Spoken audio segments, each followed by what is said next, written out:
Okay, well, now it looks like that's fixed. So we'll say this is the first stream after all. Nobody saw nothing. The other thing wasn't there. It's not a thing. It was an unthing of things that never existed. Basically, I'm just going to take that fuck up as a sign from God that I didn't say it right. And that's my bad. That's my bad. So, instead, I'll try again and I won't sound like a dental drill going into your skull. What I wanted to say, and what it seemed like I should say, I suppose, is that there is such a thing as right and wrong. And what determines right isn't human. If a human can decide what's right, if there can be such a thing as right for me, or that what's right for one person or one group could be different than what's right for anything else.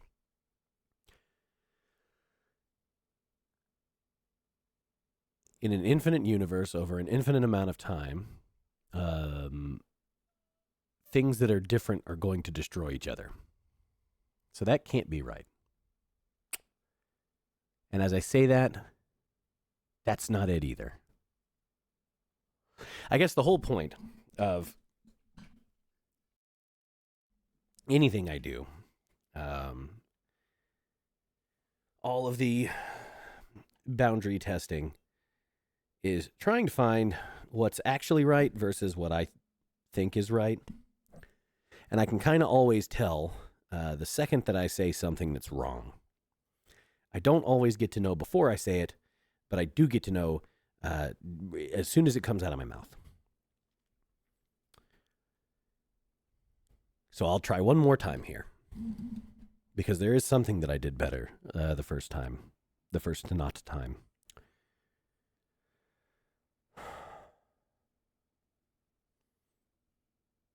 So we live in an infinitely expanding space. It goes out in all directions. We are still inside the Big Bang. Everything exploded outward from a single instance, including time.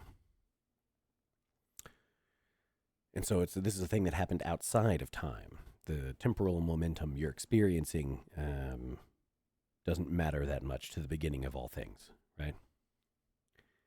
So, in an infinitely expanding universe, almost all of it is completely inhospitable to you, right? Every star in the sky would burn you to atomic debris in a split second. All of the empty space between those stars would,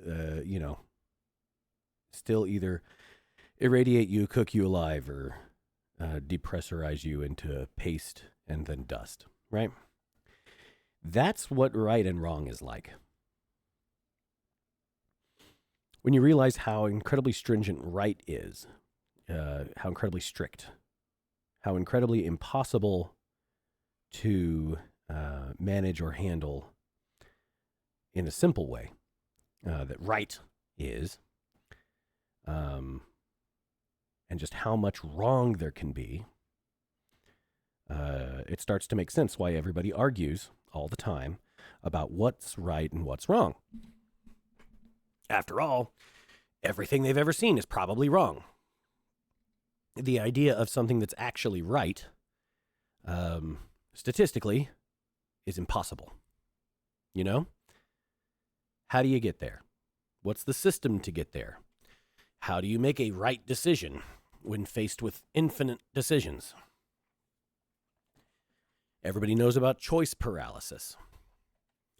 Well, yeah, it's a lot of data, isn't it? Let's say you were operating completely rationally. Let's say you somehow had an infinite amount of reason. Okay? Let's say in an infinitely expanding universe that's getting bigger all the time, you somehow had a flash of the entire universe. You understood everything for a moment, all of it, just as it is right now. And then with all that information, you were able to weigh it properly. And with an infinite amount of discernment and reason and compute, you were able to make one right decision, the exactly right decision. What's the best thing to do? Well, that's the right thing. Okay, well, now the universe changed, so you have to do it again. And you have to do it again, and you have to do it again. So you can very easily see what the problem is, right? The size of this equation is infinitely large. The energy it takes to calculate this is infinitely large. So you can't do that, right? You would consume every bit of everything in the universe trying to decode the universe in the first place and then make one decision. And I think from a quantum perspective, that might actually, like, you know, the whole quantum probability wave thing collapsing into a decision, you know, and into a hard reality. Maybe that's what it looks like to have a big crunch. Oh, as an aside, the Big Bang demands the big crunch, by the way. You can't have a Big Bang if you didn't have a big crunch. And the Big Bang is the best evidence of the big crunch and vice versa. Because it wouldn't make any sense for there to have been nothing from nowhere, and then to have everything, unless you can also have everything and have that become nothing and nowhere. They have to be interchangeable somehow, or they can't function, right? So that settles that, right? No big chill not possible, big crunch necessary. Right and wrong. So when you're looking for something when you're looking to tell the truth, I had mentioned the other day that, like, if you spend your time when you're speaking, writing, or communicating, you spend your time trying to actually say the true thing, you don't have to worry about Freudian slips, right? Because if there's a true thing and you're actively trying to hide it, that takes energy and thought. Which, if I remember correctly, is how all the lie detectors ever invented were supposed to work, right? They would just figure out when you're trying harder. And the more effort you're putting in, the more you're lying, probably. Well, consider the opposite side of that, right? Like, let's say you have a maximum amount of communication effort, and you're expending that communication effort, but you're lying. Well, you're going to do less communication per unit than someone who's just telling the truth, because some of your communication is null. Some of your energy for communication is wasted. It's gone. So I can try and be funny, and I can try and be witty, and I can try and tell the truth. But I can't lie. And if I lie, it fucks up the other stuff. So when I'm fibbing, it has to be an obvious fib. I have to be lying in a way that tells the truth, that makes you think of the truth, at least.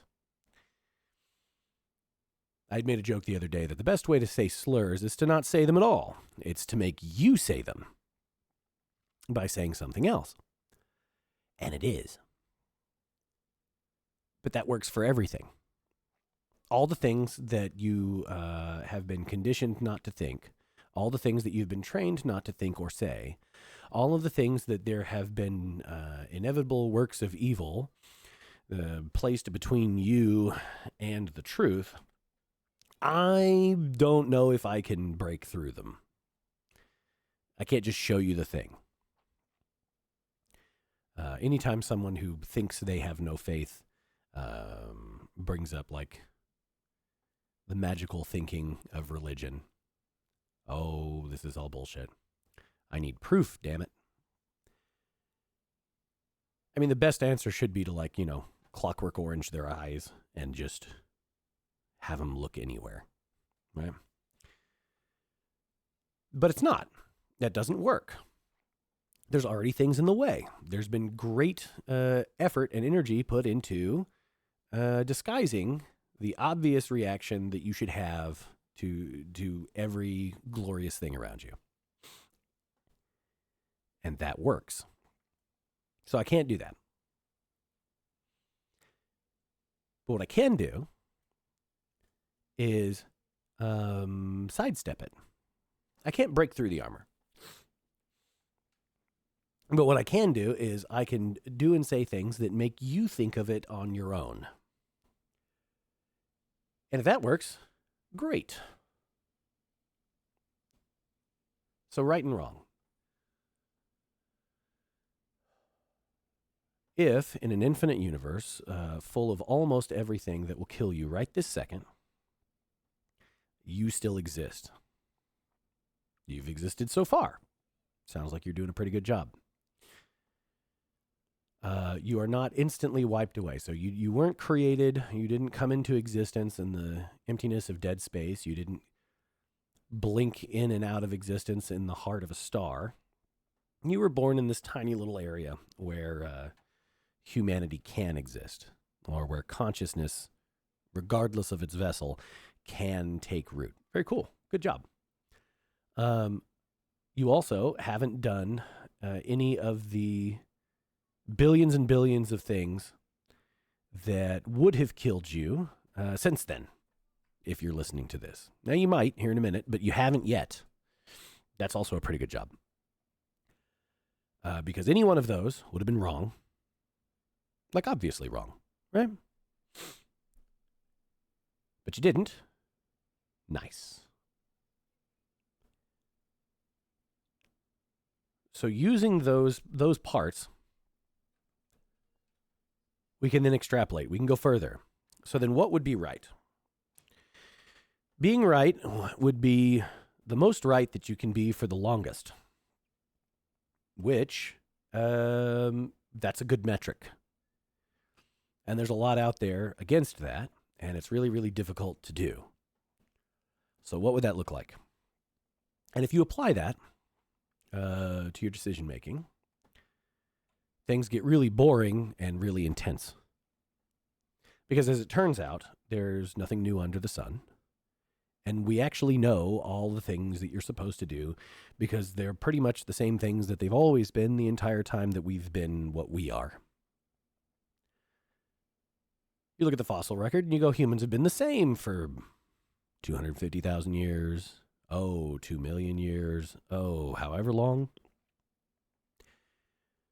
So wouldn't the right things be pretty much the same right things? Wouldn't the wrong things be pretty much the same wrong things? Why would they change from one to the other?